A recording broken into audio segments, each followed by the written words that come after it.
Assalamualaikum warahmatullahi wabarakatuh. Sebelumnya, perkenalkan nama saya Diah Astuti dengan NIM 1702521062, mahasiswa aktif Universitas Negeri Jakarta.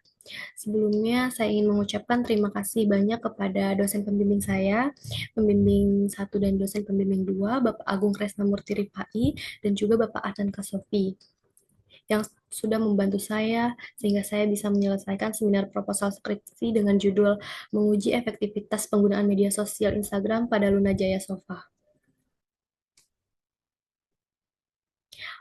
Pada bab satu di latar belakang, data WR sosial pada tahun 2024, WhatsApp dan Instagram menjadi dua aplikasi teratas dengan pengguna Instagram yang terus meningkat.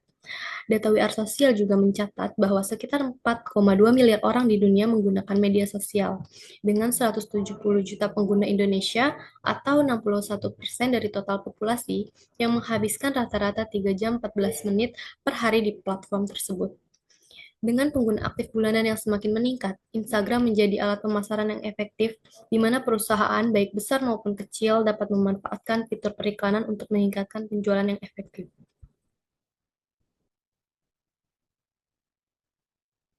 Luna Jaya Sofa adalah perusahaan yang memproduksi dan menjual sofa dengan fokus pada kualitas tinggi dan desain yang dapat disesuaikan dengan kebutuhan pelanggan.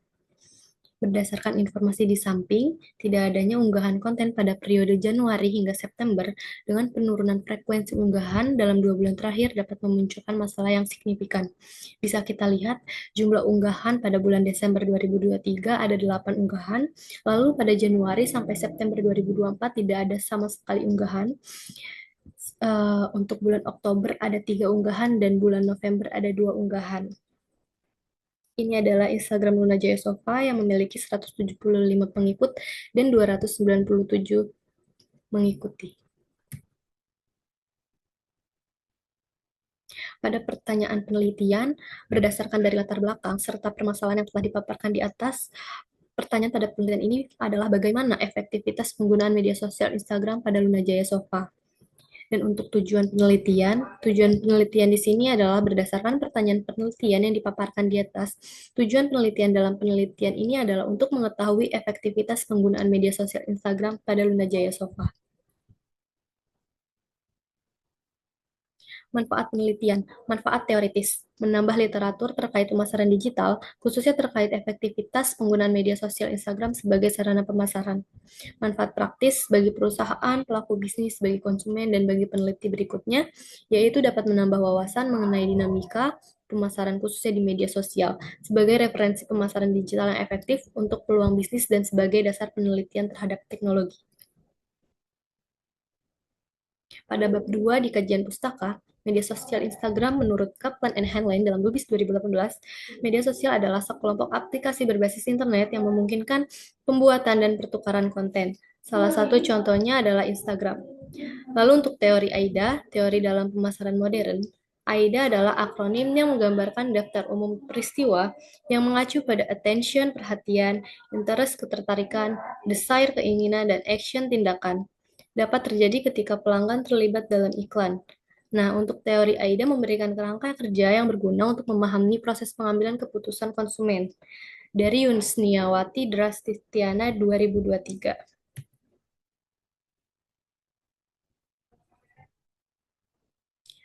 Lalu di sini ada penerapan konsep AIDA di Lunajaya Sofa.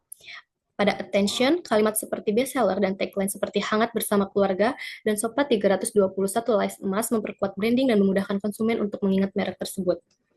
Untuk interest, deskripsi produk dan penggunaan hashtag yang relevan juga memudahkan pengguna menemukan konten, semakin meningkatkan daya tarik produk di kalangan calon pembeli. Lalu desire. Kata-kata seperti mewah, bernilai tinggi, nyaman, aman, dan sangat cocok untuk berkumpul, dan gambar sofa dapat membangun keinginan pengguna untuk memiliki suasana serupa di rumah mereka. Dan pada action, call to action yang jelas dengan nomor WhatsApp seperti 085697080992 mengajak pengguna untuk mengirim pesan dan melakukan pembelian.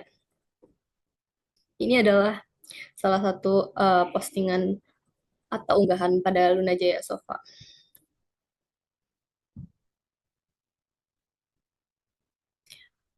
Di sini ada penelitian terdahulu. Penelitian terdahulu ini membantu peneliti seperti eh, mengembangkan apa yang ingin diteliti.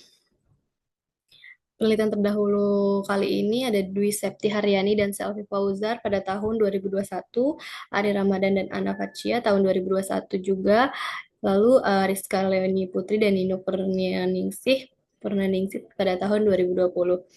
Luita Yusniawati Drastiana, Rieza Mahendra Kusuma pada tahun 2023, lalu ada Sila Novira Pertiwi, Pandi Pardian, dan Luciana Trimo, serta Anggriani Hermita Sadeli pada tahun 2020. Dan yang terakhir ada Weni Nur Anggraini, Wahyu Eko Setianingsih, dan Seno Sumowo pada tahun 2023. Pada bab 3 di metode penelitian. Nah, yang pertama ini ada waktu dan tempat penelitian. Penelitian ini dimulai dari bulan November 2024 sampai selesai. Bertepatan di Karawang, tahapannya ini ada observasi, pengajuan proposal, uji instrumen, distribusi kuesioner melalui Google Form yang disebar secara online. Lalu desain penelitian, metode yang diterapkan adalah kuantitatif. Penelitian ini termasuk penelitian deskriptif. Populasi. Untuk populasi yang akan digunakan adalah followers Luna Jaya Sofa. Populasi ini dipilih karena mereka adalah kelompok yang memiliki interaksi tinggi di platform media sosial. Pemilihan populasi ini diharapkan dapat menghasilkan data yang signifikan dan mendukung tujuan penelitian. Seperti yang ada di atas gambar ini adalah populasi yang dimaksud, yaitu ada 175 pengikut dari followers Instagram. Kemudian sampel. Nah, sampel dalam penelitian ini diperoleh dengan melakukan pengumpulan data melalui kuesioner melalui Google Form yang disebar secara online kepada followers Luna Jaya Sofa yang dipilih secara acak. Dari rumusan tersebut, untuk menentukan jumlah sampel dengan rumus Lovin dengan maksimal 50% dan tingkat kesalahan 5%, berdasarkan perhitungan sampel diperoleh angka 121,57 yang dibulatkan menjadi 122 responden untuk mengurangi kemungkinan kesalahan dalam pengisian kuesioner. Selanjutnya ada teknik pengumpulan data. Untuk teknik pengumpulan data, penelitian ini menggunakan survei berupa kuesioner yang disebar secara online dengan menggunakan Google Form. Pengukuran ini dilakukan menggunakan skala Likert, poin 1 hingga poin 5. Dari sangat tidak setuju hingga sangat setuju.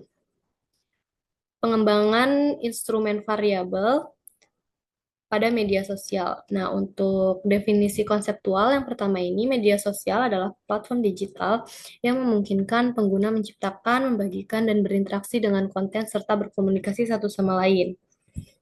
Yang kedua, definisi operasional. Tindakan yang dilakukan penjual atau merek untuk melakukan penjualan yang efektif melalui fitur Instagram pada platform media sosial.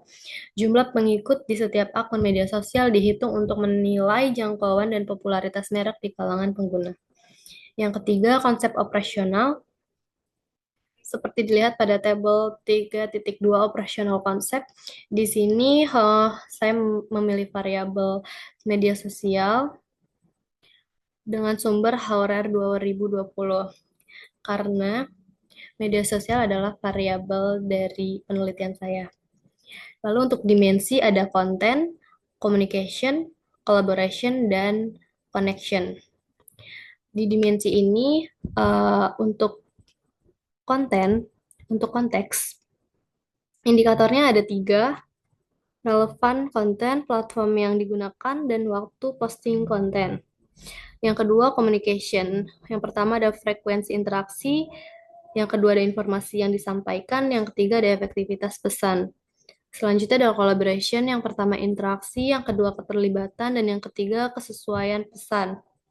Dan yang terakhir connection, yang pertama jaringan sosial, yang kedua interaksi antar pengguna, dan yang ketiga respon terhadap umpan balik.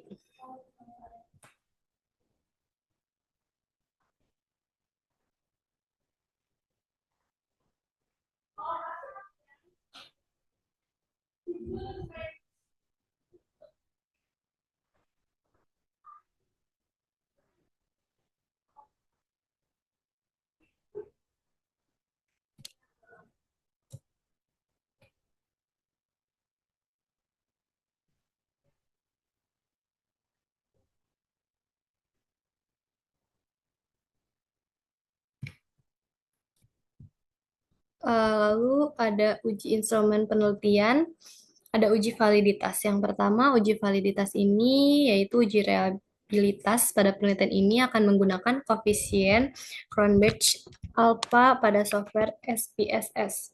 Berikut ini adalah kriteria penilaian dalam uji validitas, yaitu jika R hitung lebih besar dari R table, maka dikatakan valid, namun jika R hitung lebih kecil dari R table, maka dikatakan tidak valid. Yang kedua ada uji reliabilitas. Nah, pada variabel ini dinyatakan reliable jika nilai Cronbach alpha lebih besar dari 0,6, lalu variabel dinyatakan tidak reliable jika nilai Cronbach alpha lebih kecil dari 0,6. Lalu untuk teknik analisis data, yang pertama adalah analisis deskriptif. Analisis yang akan ditetapkan atau diterapkan dalam penelitian ini adalah analisis statistik deskriptif. Kenapa? Karena variabelnya adalah satu. Ini untuk tabel 3.1, bobot skor kriteria variabel, skor kriteria dari 0 sampai 20%, lalu 21 sampai 40%, 41 sampai 60%, 61 sampai 80%, dan 81 sampai 100%, dengan sangat tidak baik sampai ke sangat baik. Dihitung dengan skor tertinggi sampai skor terendah dibagi skor tertinggi dengan hasil 0,80. Nah, untuk tabel 3.1, tabel bobot skor kriteria variabel, di sini ada rentang skala dengan skala 1 sampai skala 5. Dari yang sangat tidak disukai sampai yang sangat disukai.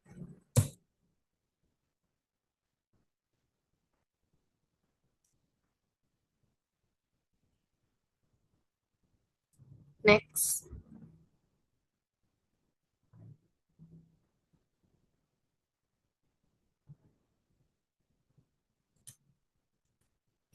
Terima kasih. Sekian dari saya. Mohon maaf bila ada kesalahan kata. Wassalamualaikum warahmatullahi wabarakatuh.